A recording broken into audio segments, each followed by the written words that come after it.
Terima kasih masih bersama kami di iNews Today, masih bersama saya Togi Sinaga dan Dian Mirza. Dan pemirsa, kasal mobil dan halaman rumahnya sering dikotori. Ini ada seorang pria di Kelapa Gading, Jakarta Utara, tega menembak seekor kucing hingga mati. Ya, setelah viral dan dilaporkan, pelaku akhirnya diamankan bersama barang bukti senapan angin dan dijadikan tersangka.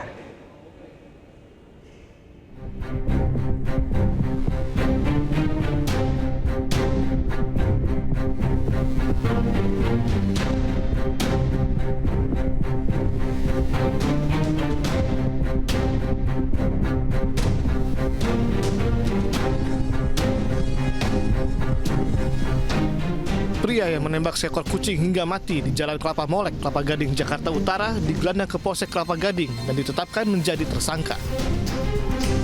Dari tangan pria 44 tahun ini, polisi menyita barang bukti senapan angin dan pelurunya.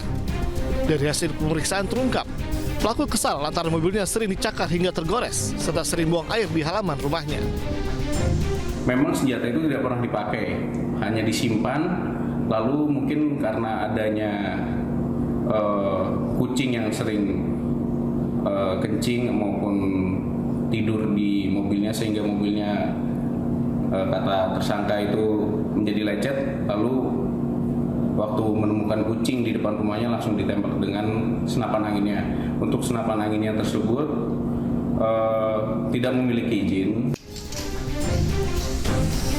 Polisi menjerat tersangka pasal penganiayaan terhadap hewan dengan ancaman hukuman 3 bulan penjara. Namun karena hukumannya di bawah 5 tahun, tersangka tidak ditahan, namun wajib mengikuti persidangan. Sebelumnya viral di media sosial rekaman kamera pengawas seorang pria yang berada di teras rumahnya membidik seekor kucing yang sedang makan di depan rumahnya. Pria ini lalu menembak tepat di kepala kucing hingga terkapar. Pemilik kucing yang merupakan tetangga mendapati kucing yang mati tidak wajar, langsung memeriksa rekaman kamera pengawas dan melaporkan kejadian ini. Dari Jakarta, Sofyan Firdaus, iNews melaporkan. Ya, orang ada setega gitu ya, sejahat itu yang menembak seekor kucingnya. Kalau seandainya itu kucing itu ada peliharaan orang, itu bagaimana tiba-tiba? Dan kalau seandainya pun juga memang dia tidak suka ada kucing atau apa, mungkin bisa dipindahkan atau mungkin bisa lapor diskusi dengan warga setempat ya. Tapi kalau tidak salah informasinya juga itu kucing tetangga ya, begitu ya. Nah, itu dia. Nah, ini masih ditelusuri juga selama dia masih ditahan, masih ditelusuri juga apakah ini pertama kalinya dia melakukan tindakan tersebut, dan mesti juga dicek tes psikologinya. Setuju, setuju. Dan kita berharap pun juga tidak terjadi lagi ya, entah kalau memang itu dia, kalau memang tidak suka dengan binatang sekitarnya, alangkah baiknya mungkin bisa diobrolin dengan warganya. Ada cara lain.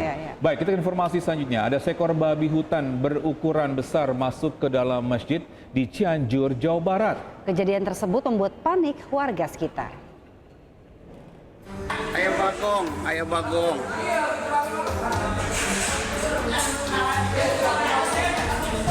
Inilah rekaman video amatir warga saat menunjukkan seekor babi hutan berukuran besar masuk ke dalam Masjid Jami Ar-Rahman di Kampung Maleber, Desa Gudang, Kecamatan Cikalongkulon, Cianjur, Jawa Barat.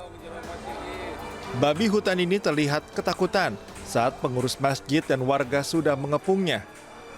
Bahkan babi hutan ini juga nyaris beberapa kali menyerang pengurus masjid dan warga saat mencoba mengusir keluar. Hingga akhirnya, babi hutan ini terpaksa dilumpuhkan di area dalam masjid. Diduga babi hutan ini masuk ke area permukiman warga saat adanya aktivitas perburuan babi hutan yang kerap merusak tanaman warga. Ke tempat mimbar gitu.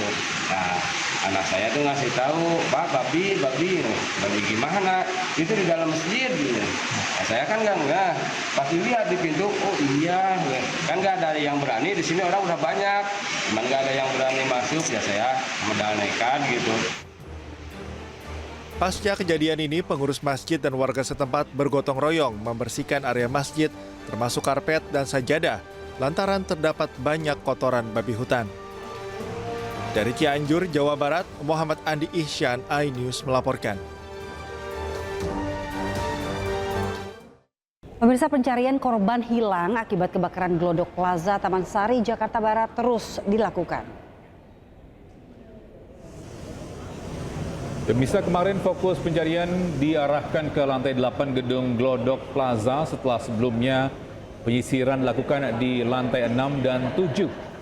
Sebanyak 42 tim gabungan dari Damkar, Kepolisian dan BPBD diarahkan untuk menyisir dan untuk pencarian para korban. Hingga kini sudah ada 11 kantong jenazah yang telah dibawa ke RS Polri Kramat Jati untuk proses identifikasi. Sementara itu sebanyak 14 laporan orang hilang telah diterima.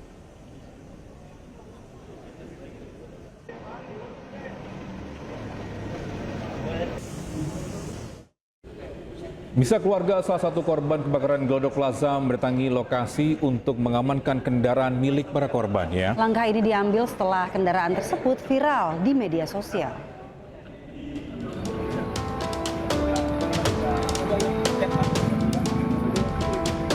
Kesedihan tak mampu dibendung keluarga Oshima Yukari, salah satu korban yang dilaporkan hilang dalam kebakaran Glodok Plaza. Pihak keluarga datang ke lokasi untuk mengambil kendaraan milik korban. Kendaraan ini dibawa Oshima saat kejadian kebakaran.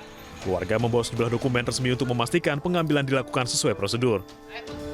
Kami dari pihak keluarga Oshima Yukari, hari ini kami keperluannya untuk pengambilan kendaraannya Oshima. Karena saat kejadian Oshima datang ke sini membawa kendaraan itu. Syarat pengambilan pastinya bukti kepemilikan kendaraan itu ya, apakah itu BPKB atau STNK, ditambah juga bukti bahwa kita itu keluarga, dibuktikan dengan bukti KK bahwa memang kita ada keluarga dengan si Oshima Yukari itu. Awalnya keluarga belum fokus pada kendaraan ini karena masih berharap mendapatkan kabar baik terkait Oshima Yukari. Namun setelah kendaraan tersebut viral di media sosial dan diklaim oleh pihak yang tidak bertanggung jawab, keluarga merasa harus mengamankannya. Dari Jakarta, Wenda Dura, Indra Purnama, Miftahul Gani, iNews melaporkan.